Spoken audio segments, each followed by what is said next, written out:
News 16 Kerala. പകൽവീട് വയോജന വിശ്രമ കേന്ദ്രത്തിൽ സൗജന്യ മെഡിക്കൽ ക്യാമ്പ് സംഘടിപ്പിച്ചു. പൂക്കോട്ടൂർ ഗ്രാമപഞ്ചായത്ത് മുണ്ടിത്തൊടിക പകൽവീടും ക്രസന്റ് ഹോസ്പൈസ് മാരിയാടും കൊണ്ടോട്ടി അക്സ കണ്ണാശുപത്രിയും സംയുക്തമായി മുണ്ടിത്തൊടിക പകൽവീട് വയോജന വിശ്രമ കേന്ദ്രത്തിൽ സംഘടിപ്പിച്ച സൗജന്യ മെഡിക്കൽ ക്യാമ്പ് ഗ്രാമപഞ്ചായത്ത് പ്രസിഡന്റ് ഇസ്മായിൽ മാസ്റ്റർ ഉദ്ഘാടനം ചെയ്തു.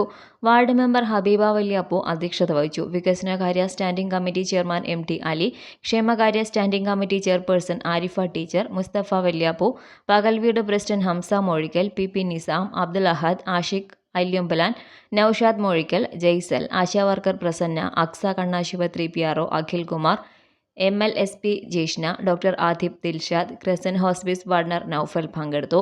100-ലധികം പേർ പങ്കെടുത്ത ക്യാമ്പിൽ കാഴ്ച പരിശോധന, ബ്ലഡ് പ്രഷർ, ഷുഗർ പരിശോധന, രക്തഗ്രൂപ്പ് നിർണയം, ജനറൽ കൺസൾട്ടേഷൻ തുടങ്ങിയ സേവനങ്ങൾ ലഭ്യമായിരുന്നു. Report Musthafa Kodakkadan, Pookkottur, news 16.